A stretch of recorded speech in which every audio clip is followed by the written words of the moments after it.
ಮಕ್ಕಂದೂರಿನಲ್ಲಿ ನಡೆದ ಶ್ರೀ ಕ್ಷೇತ್ರ ಧರ್ಮಸ್ಥಳ ಸಂಘದ ವಾರ್ಷಿಕೋತ್ಸವ ಮತ್ತು ಕ್ರೀಡಾಕೂಟ. ಶ್ರೀ ಕ್ಷೇತ್ರ ಧರ್ಮಸ್ಥಳ ಸಂಘ ಮಕ್ಕಂದೂರು ಕಾರ್ಯಕ್ಷೇತ್ರದ ವತಿಯಿಂದ ಸಂಘದ ವಾರ್ಷಿಕೋತ್ಸವ ಮತ್ತು ಕ್ರೀಡಾಕೂಟವನ್ನು ಆಯೋಜನೆ ಮಾಡಲಾಯಿತು. ಕಾರ್ಯಕ್ರಮವನ್ನು ಅತಿಥಿ ಗಣ್ಯರು ಜೊತೆಗೂಡಿ ಜ್ಯೋತಿ ಬೆಳಗಿಸುವ ಮೂಲಕ ಉದ್ಘಾಟನೆ ಮಾಡಿದರು.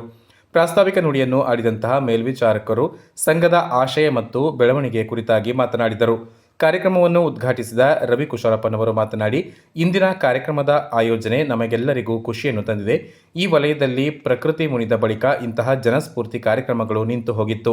ಇದನ್ನು ಮತ್ತೆ ಪುನರ್ ಆರಂಭಿಸುವುದರ ಮೂಲಕ ಜನರಲ್ಲಿ ಸಂತೋಷದ ವಾತಾವರಣ ಜೊತೆಗೆ ಮಾನಸಿಕ ಒತ್ತಡವನ್ನು ಕಡಿಮೆ ಮಾಡುವ ಕಾರ್ಯಕ್ಕೆ ಧರ್ಮಸ್ಥಳ ಸಂಘದ ಪದಾಧಿಕಾರಿಗಳು ಹೆಜ್ಜೆ ಇಟ್ಟಿರುವುದು ನಿಜಕ್ಕೂ ಶ್ಲಾಘನೀಯ ಎಂದು ಎಲ್ಲರಿಗೂ ಶುಭ ಹಾರೈಸಿದರು.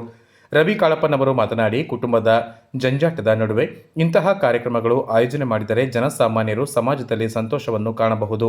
ನಿತ್ಯದ ದುಡಿಮೆಯ ಜೊತೆಗೆ ಕಷ್ಟ ಕಾರ್ಪಣ್ಯಗಳ ವಿಚಾರಗಳನ್ನು ಮುಕ್ತವಾಗಿ ಹಂಚಿಕೊಂಡು ಸಮಸ್ಯೆಯನ್ನು ಕೊನೆಗೊಳಿಸಿ ಆರ್ಥಿಕವಾಗಿ ಮುಂದುವರಿದು ಸುಖ ಜೀವನವನ್ನು ನಡೆಸಲು ಇಂತಹ ಕಾರ್ಯಕ್ರಮಗಳು ನಿಜಕ್ಕೂ ಪ್ರಯೋಜನಕಾರಿಯಾಗಿದ್ದು ಇದು ನಿತ್ಯವೂ ಮುಂದುವರಿಯಬೇಕು ಎಂದು ನುಡಿದರು.